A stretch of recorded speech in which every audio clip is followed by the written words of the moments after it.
Hey everybody, welcome to this week's edition of Let's Talk Teens with Dr. Kela. And of course, I am your host, Dr. Kela, board certified family practitioner, speaker, and award-winning author of your favorite book, Nia and the Numbers Game, A Teenager's Guide to Education, Relationships, and Sex. Today, I want to talk about staying above the fray.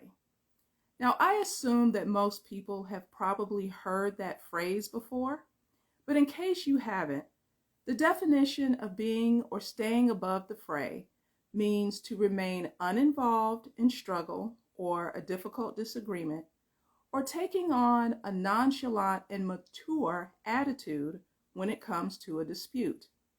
Now, if we're going to be making big, riveting change in 2023, then staying above the fray is definitely a strategy we need to employ. Today, I want to talk about 3 steps for staying above the fray. Number 1 is to select what serves you.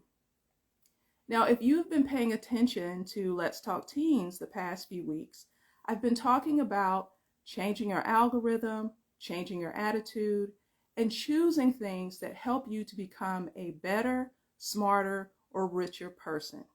So selecting what serves you means being around people who are actively making big riveting change and committing to self-improvement, choosing information, and choosing environments that serve you and help you to become a better person.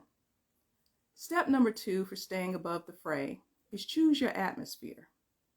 So I'll tell you a little story about me choosing my atmosphere when I was in college. One time, a friend and I were studying at the library, and then we headed back to campus. And on the way back to campus, she said, "Oh, I need to make a quick stop." Now, she did not tell me where she was going. I just assumed that perhaps she needed to pick up some notes or something from a classmate. Well, turns out we made a stop at her Weed Connects apartment. She liked to smoke weed and didn't tell me that's what she was going to do. When we got back to my room, I had a talk with her because that put me in a position where I didn't choose my environment.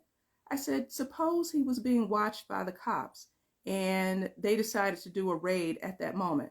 I would have been caught up in that, and I don't smoke marijuana at all. I told her to never bring that stuff to my room and to not ever do that again.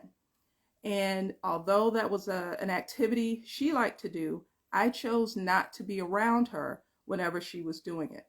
So again, choose your own atmosphere. Any environment where you don't feel comfortable, you choose not to be there. And on the flip side of that, any environment where you do feel good, right? You feel happy, you feel uplifted, you're doing something that you enjoy, you choose to be in that type of atmosphere. And then last, well, stay away from drama, right? Divest yourself, distance yourself from drama. We tend to know who the drama queens and drama kings are in our lives, right? These reality TV programs are built around drama. That's how they make their money and get a lot of views. But in real life, you want to distance yourself from that. Anyone who's constantly getting into disputes, causing chaos and drama, you want to distance yourself from that. In conclusion, I want to show you my above the fray face. Just remember that the next time you may be around a situation that you realize, this isn't a great atmosphere, or this person is full of drama, this doesn't serve me, you just stay above the fray. That concludes this week's edition of Let's Talk Teens. I'll see you all next week. Bye now.